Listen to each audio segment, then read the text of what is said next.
Bajé al taller del alfarero, que en aquel momento estaba trabajando en el torno. Cuando le salía mal una vasija de barro que estaba torneando, volvía a hacer otra vasija. Llevamos este tesoro en vasijas de barro. Semana por la familia, la infancia, la juventud y las vocaciones. Del 11 al 18 de agosto. Diócesis de Sonsón Río Negro. Bienvenidos a este podcast, día jueves, en torno a la Semana por la Familia, la Infancia, la Juventud y las Vocaciones. En este jueves es el jueves de la Hora Santa y hoy tenemos al Padre Juan Carlos y al seminarista John y el seminarista Samuel, quien vamos a hablar un poco sobre las vocaciones. Bueno, Juanjo, y a todos los que nos ven a través de los diferentes canales digitales de nuestra diócesis, pues es importante adentrarnos en el misterio de la vocación y adentrarnos por la oración. Es importante la hora santa porque es escuchar la petición que Jesús le hace a sus discípulos para que le rueguen al Dios bueno, al Dios Padre, al Dios Providente, que envíe obreros a sus campos, que envíe obreros a sus mies. Entonces por eso este jueves tiene ese matiz de oración, es suplicarle a Dios precisamente que siga llamando. Dios no se va a cansar de llamar, pero que sí suscite hombres y mujeres que sean capaces de responder de manera afirmativa a ese llamado de Dios. John y Samuel han iniciado ese decir sí al Señor que los llama, y precisamente pues ellos desde su experiencia del seminario también nos pueden contar qué tanto bien o qué tan necesaria es la oración que realizan ellos por su vocación, pero también la oración que hace el pueblo fiel por la vocación de todos estos muchachos. Y también les digo, la oración que hace el pueblo fiel para nosotros los sacerdotes. San Juan Bosco tenía una frase que decía que el sacerdote no se salva solo, pero tampoco se condena solo, ¿sí? La estoy parafraseando para que no me vayan a decir, uy, el padre está citando mal a Don Bosco. Pero sí, más o menos es eso. O sea, el sacerdote, y yo soy convencido de eso, que es un fruto de la oración del pueblo santo de Dios. Sí, por ejemplo, el caso mío también es muy particular. Yo también soy fruto de una comunidad muy orante. De hecho, recuerdo que cuando recién había regresado a la iglesia y acudía con mi papá los jueves a la Eucaristía, cuando llegó el momento de decirle que estaba haciendo el aspirantado, le dije que esa era la respuesta que Dios nos había dado por tantas oraciones que habíamos hecho los jueves. Entonces creo que ese es un ejemplo muy bueno. Yo también soy fruto de una comunidad orante y de una familia muy orante por las vocaciones. ¿Y Samuel es fruto de qué? ¿De dónde brotó Samuel? No, muy importante. No, yo broté más diferentico, pero no, es muy largo el testimonio. Me digas que no, pero algo muy importante que decía usted, padre, que del fruto de la oración, y lo dijo John, salen muchas vocaciones y uno se pone a ver a esas viejitas allá rezando, tan lindas las viejitas, las señoras, rezan realmente por las vocaciones, por los sacerdotes. Y yo creo que a veces esas señoras le dan más importancia a la vocación que uno mismo a veces que está llamado, que uno mismo que está inmerso aquí, digamos que en el seminario, los mismos sacerdotes. Uno se pone a ver las señoras y ven un sacerdote, ellos dicen, un ungido del Señor, un ministro del Señor. Entonces este jueves se convierte precisamente en eso, agradecer a Dios por las vocaciones. Y yo creo que sí, mi mamá, en un caso particular también, es muy devota, digamos que los jueves sacerdotales no faltar a la hora santa. Y siempre la petición de ella es encaminada a la vocación de los muchachos, de las muchachas que quieren optar por una vida religiosa. Yo creo que muy bonita esa devoción, invitar que sigan, digamos que cosechando esa devoción en las familias y en las parroquias, pues que la sigan promoviendo. En estos días hablaba con un amigo muy querido, hablábamos de las interpretaciones teológicas a los pasajes de la Sagrada Escritura, y algunos pues un poquito desfasados quieren negar, por ejemplo, algunos acontecimientos que Jesús realizó o algunos personajes que existieron en la Sagrada Escritura. Entonces algunos ponen en tela de juicio la existencia de Moisés, de Abraham, de muchos personajes de la Sagrada Escritura.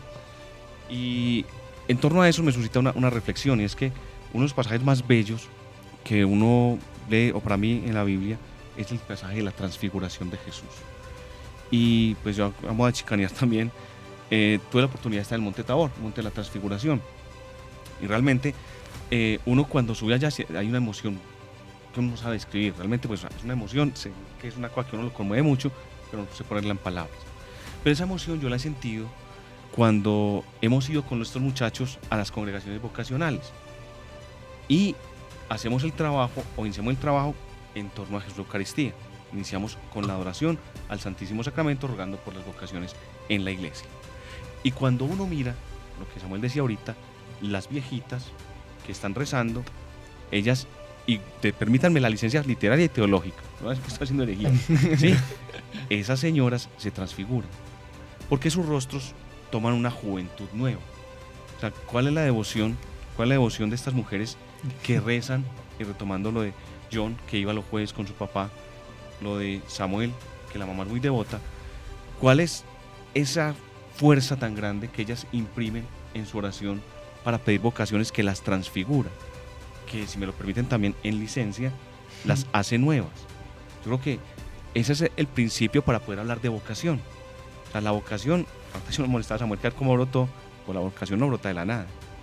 La vocación es el resultado de una oración que se cultiva y que todos los días se hace más grande. Ahora, muchachos, no sé, pero yo creo que uno, no por muchas cosas decir, pues, o por muchas cosas pensar, está rezando mucho. Yo siempre le digo a la gente, y soy convencido de eso, y con esto les doy la palabra a ustedes, que yo conozco oraciones muy bellas. La primera, al Padre Nuestro, porque la enseñó Jesús, y tiene las peticiones necesarias para que uno sea santo, ¿sí? Pero la siguiente oración, la que más me conmueve, es del Santo Cura de Ars, o se la atribuyen a él. Unos dicen que él la hacía, otros dicen que era aquí un campesino que iba y se ponía frente al sagrario, la hacía, y el Santo Cura de Ars pues lo vio y le preguntó. Yo soy muy doctor del Santo Cura de Ars, y aquí les confieso una infidencia, y es que cuando yo estaba estudiando en España teología dogmática, sufría mucho con el latín, porque aquí nos enseñan latín, pero no al nivel como lo enseñan allá, ya lo hacen sufrir más a uno, ¿sí? Ya es que no estamos adaptados a sus métodos de estudio, y latín es una lengua clásica y se puede dificultar un poco. Entonces me volví muy amigo del Santo Cura de Ars, porque él decía que era bruto, y en realidad los escritos de él son muy profundos. Es un hombre muy inteligente, eso es lo que se le dificultaba el latín. Entonces, viendo la vida de San Juan María Vianney, esa oración es: él me mira y yo lo miro. O sea, una oración muy corta, pero muy profunda. Pero es entrarse uno en el misterio de Jesús. A veces basta uno ir frente al sagrario o frente a la custodia expuesta para mirarlo y para dejarse mirar. Entonces, la oración también es eso. Si ustedes están llegando, yo creo que a ustedes les pasa mucho, muchachos, que uno llega y se sienta y yo qué digo acá, ¿sí? La oración es estéril, ¿no? Porque el solo hecho de estar frente a Jesús y tener una intención de rezar por las vocaciones ya da fruto abundante. No sé cómo es la experiencia frente al Santísimo, muchacho.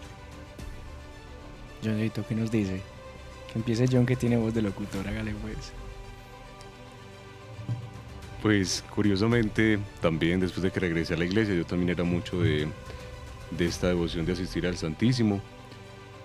Para mí lo que más se me ha dificultado con el Santísimo es precisamente eso de creer que una hostia, que en una hostia está realmente contenido en su totalidad el Señor. Eso es muy difícil de creer, más para quien se intenta acercar a la fe nuevamente. Es una cosa difícil, muy difícil de creer.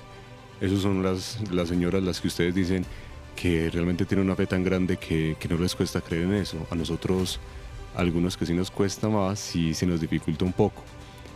Pero yo creo que la oración que más vale en esos casos es la oración que uno hace cuando no la quiere hacer, cuando uno se sacrifica un poco para intentar decirle al Señor unas palabras, aunque sea: Señor, estoy aquí, no quiero decir nada, no me sale nada del corazón, pero quiero estar aquí porque sé que tú me escuchas.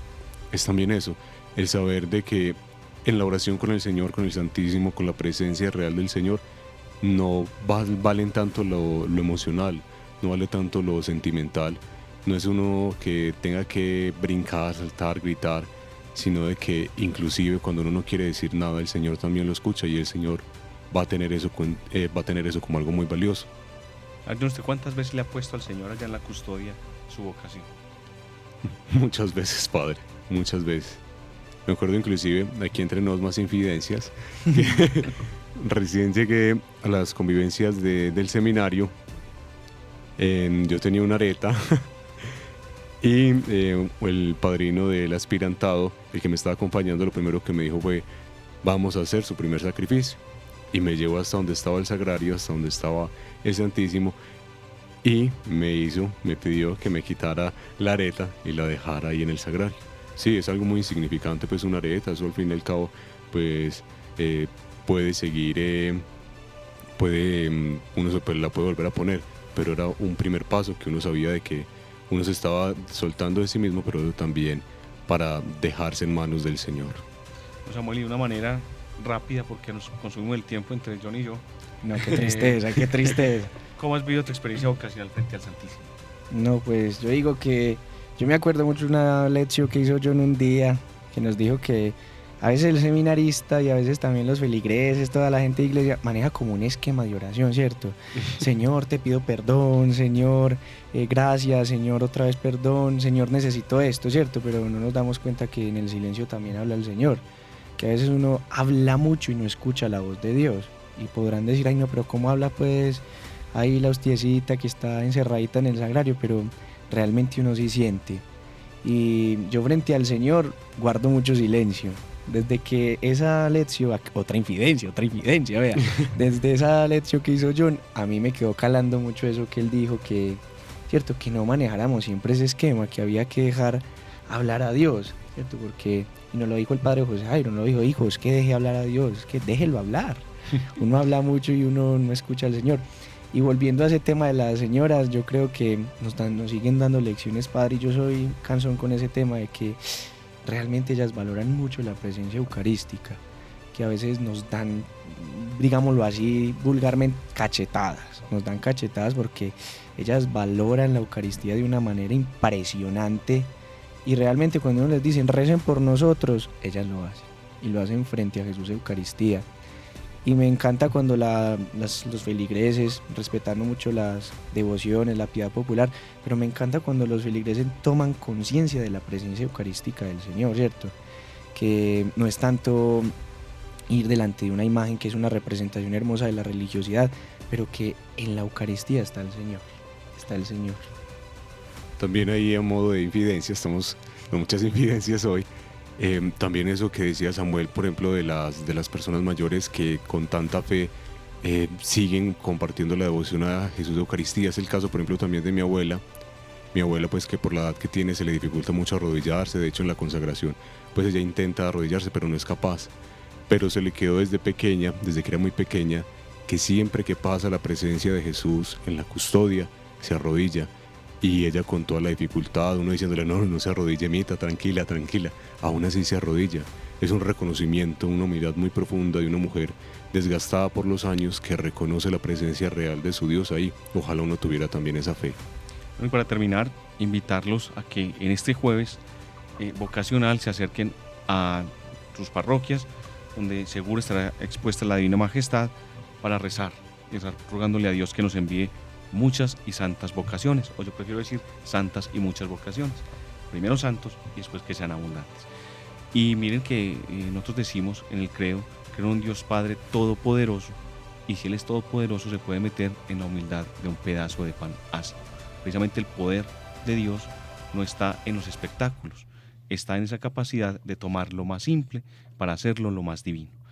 Muchas gracias, muchachos, y a todos, pues una semana vocacional que sea muy fructífera, una semana vocacional que nos acerque más a Dios, para así darle gloria por todas las maravillas que hace en su iglesia. Diócesis de Sonsón Río Negro, renovándonos con el Evangelio, Fuerza de Dios. 2024, Año del Orden Sagrado y la Vida Vocacional.